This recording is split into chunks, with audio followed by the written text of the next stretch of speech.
Akkam jirtu daawwattoota keenya argaa dhageettii har'aaf qindeeffanneen isinitti himaa animeetii Fufaati.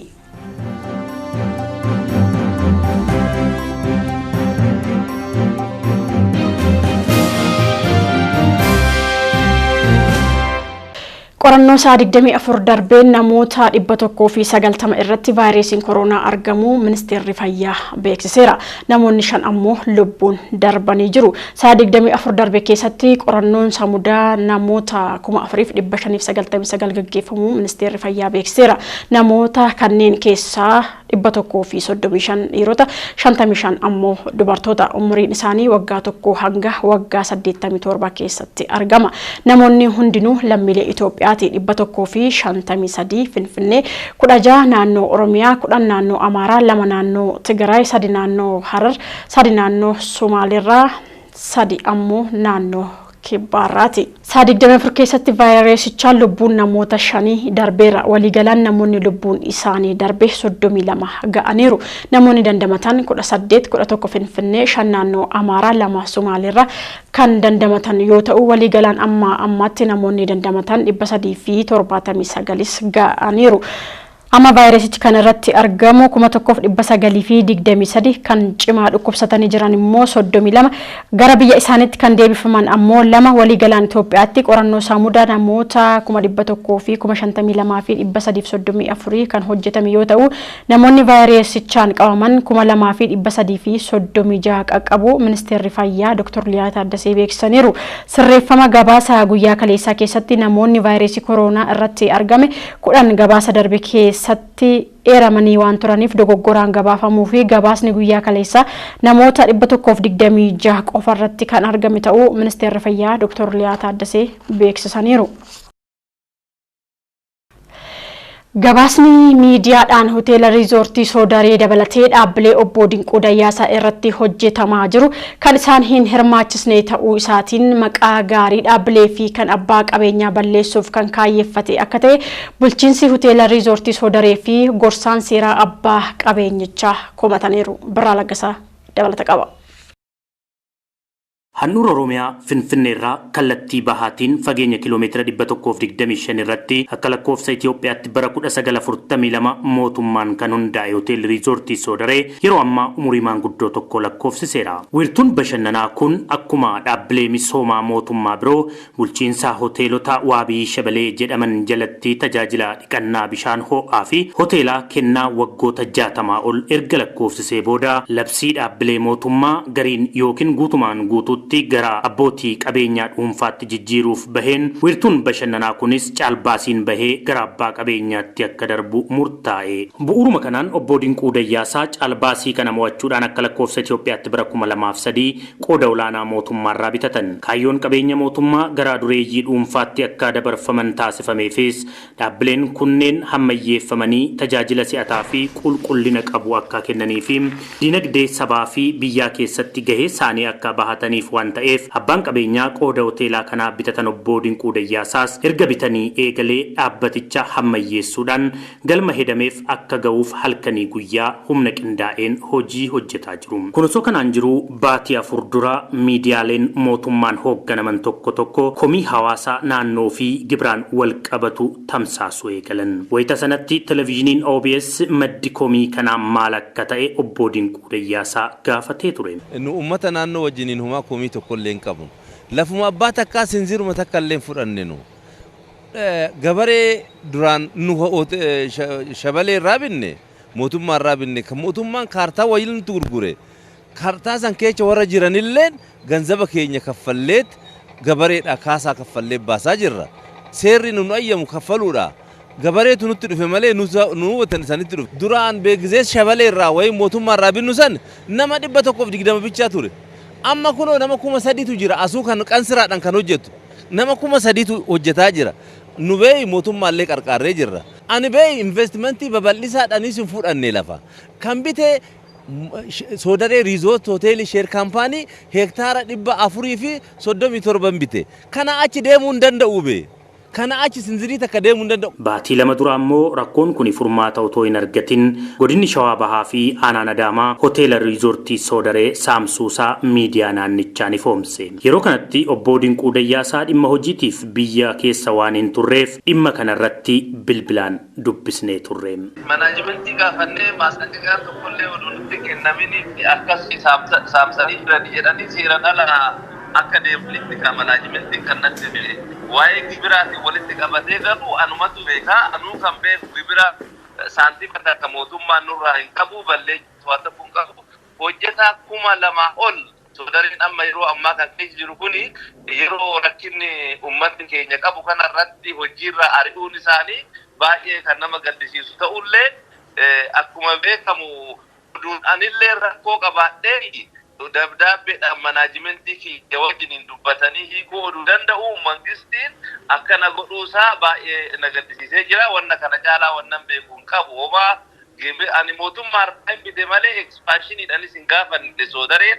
Tibban ammoo waldhabdeen hoteela riizoortii Soodaree baatiiwwan muraasa dura jalqabe guddateem dhimmoota dhuunfaa obbo Dinquu Dayyaasaa fi dhaabbilee isaanii tajaajilawwan garaagaraa kennan irratti xiyyeeffachuudhaan qophiin dookumantarii televezyiinii Waaltaa jedhamuun qophaa'ee beeksifamaa jira.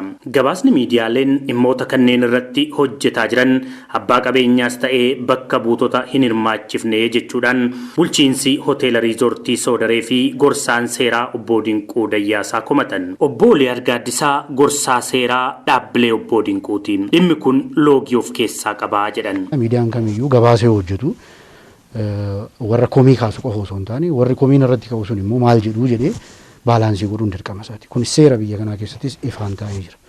Haa ta'u malee dhimma amma obbo Dinquu irratti gaggeeffamaa jiru kanarratti viyuun obbo Dinquu maalidha? Ilaalchisaa maalidha? Deebii itti haa kennu jedhamee wanti taasifame tokko illee hin jiru. Nutis akka kutaa seeraa isaatiitti hojii gaggeessitoonnis dhaabbattoota isaa warri hoogganaa jiran kunis namni tokko gaafatamee deebii akka itti kennu carraan kenname wantu hin jiru. Kanarraa kan hubannu maalidha? Wanni gaggeeffamaa jiru kun garee tokko qofa fayyaduudhaaf yookaan nama kana maqaa balleessuudhaaf gudwiilii nama kanaa hir'isuudhaaf wanna shira xaxamaa jiru ta'uu isaa kan agarsiisudha. Karaa seeratiin yommuu ilaallu kuni karaa seeratiin kompiliitlii wanna hin ayyamamnedha. Nama gaafachiisas miidiyaan kana godhu kuni karaa seeratiinis itti gaafatamu. Dhimmoonni miidiyaalee muraasaan gabaafaman kunneen hedduun isaanii walitti dhufeenya namoota dhuunfaa yoo ta'an karaa seera qabeessa ta'een raawwatamanii waldhabdeen jiraatus manneen murtiitiin qabamee adeemsarra kan jiru akka ta'es dubbatan. Dhimmi amma miidiyaatti dhiyaatee dhaabbattoota obbo Dinquu Dayyaasaa irratti akkasumas isas akka nama dhuunfatitti irratti deemaa jiru kuni akka ilaalcha kiyyaatti dhimma miidiyaadhaaf gahaa ta'e miti. Sababiin isaa maalidha kana waan jedhu akkuma wantoota sooshaal miidiyaa irra deemaa jiran kanarraa hubachuun danda'amutti wanti achi keessatti ka'aa jiru wanna walitti dhufeenya nama dhuunfati. Namni tokko akka nama dhuunfatitti obbo Dinquu Dayyaasaa akka nama dhuunfaasaatti nama gara biraa waliin walitti dhufeenya qabudha. Kaasanii maqaa balleessutti deemaa jirani malee wanta hawaasa gargaaru wanta uummata fayyadu diinagdeedhaan haa ta'u hawaasaan haa ta'u haaluma kamiinuu madaaliidhuma kamiinuu kan miidiyaadhaaf gahaa miti dhimmi kuni tokko kana ispeesifikaalii amma namni tokko namni gamoo istaadiyeemii jiru kana seeraan ala narraa fudhate jedhee kan kaasu kuni namni kun maqaan isaa Abdul Kariim Naasir Sulaalaa jedhama. Haadha warraasaa bakka bu'eet aadde Samiiraa Juhaar Mahammad jedhamtu bakka bu'eeti waliigaltee gaafa guyyaa 18 ji'a 8ffaa bara 2010 waajjira galmeessa fi mirkaneessaa sanada federaalaatitti obbo Dinquutti gurgure. Normaalii obbo Dinquun karaa bakka bu'ummaatiin bitanii bakka bu'aa ta'anii bitanii qabeenya kana karaa seeratiin akka seerri jedhutti mandaratti miti. Akkasuma waliigaltee karaa irratti taasifamu odoo hin taane waliigalteen akka galmaa'u seerri bakka dirqii godhetti dhaabbata galmeessa fi mirkaneessaa sanada federaalaa isaa afaan Amaariffaatiin wala namaa asrajaa jedhamu kana deemanii achitti mallatteessanii jaalateet kirilaansii fideet fedhii isaatiin odoo namni tokko isan dirqisiisin maallaqa miiliyoonii 40tti gurgure maallaqni guutuu bakka dhaabbataa kanatti lakkaa'ee fudhate kuni guutuun isaa sanadni isaa ragaan nu harka jira. Dhimmoo kanaa wal qabatee dhimmi kun mana murtiitti ilaalamaa jira. Mana murtii federaalaa olaanaa galmee lakkoofsa 2279 irratti namumti kun himannaa dhiyeessee falmiin gaggeeffamee nutis deebii kenninee anumatu dhimma kana hordofaa jira. Falmiin gaggeeffamee xumuramee murtii kennuudhaaf bitootessa 23 bultiin bitootessa 23 barkuma 2012 murtiin kennama jedhamee eegaa odoo jirru koronaan kun dhufee mani murtii dhufa. Obbo Dagoo Leenjisoo ammoo hoogganaa itti aanaa fi itti gaafatamaa damee bulchiinsaa hoteela riizoortii Soodareeti. Soodareen ergaa gara dhuunfaatti jijjiiramee hawaasa naannoo fi mootummaa waliin marii fi nageenyummaadhaan hojjetaa turre jedhan. Soodareen jalqabarraa kaasee bara 2003 onkolleessa 2003 jalqabee karaa mootummaa fi abbaan qabeenyaa shirkaampaaniidhaan haga waggaa 2009tti haga caamsaa 2009tti walumaan hojjechaa turanii achiin booda immoo abbaan qabeenyaa guutumaan guututti sheerii kara ofiitti dhuunfachuusaa akkanuma beekamu hanga ammaatti nuti mootummaa wajjin taaneeti wal faana wal mari'achaa hojjechaa turre dheenyuma kana ifa dhaabbanni saamsamee olola adda addaa toofamaa dhaabbanni badii qabaa waan akkasii qabaa waan akkasii haasa'amu jira. Waaltaan dookumentariin hojjetu sun komii uummataa qofa gartokkee qabatee nulleen osoo hin gaafatiin dookumentarii kana hojjechuun isaa nu akka dhaabbataatti komii qabna. Dhaabbanni isaanii hawaasa naannootiif carraa hojii olaanaa uumuudhaan rakkoo hawaasa diinagdee furaa akka jiru eeruudhaan rakkoo muraasa hojii keessatti mudachuu danda'u ammoo marii fi karaa qajeelfamaatiin furuu caalaa dhaabbaticha cufuudhaan baatiiwwan lamaa oliif tursiisuun dhaabbaticha hawaasa naannoo akkasumas diinagdee biyyaa miidhuu ta'a jedhan obbo Dagoon. Hoteelli ifa eegasaan saamsamee ji'a 2 fi 7 deema. Miidhaan inni geessise tokkoffaan karaa miidhaa diinagdee karaa hojjettoonni baay'ee miidhamaa jiranii hawaasni naannoo sunillee itti fayyadamaadha.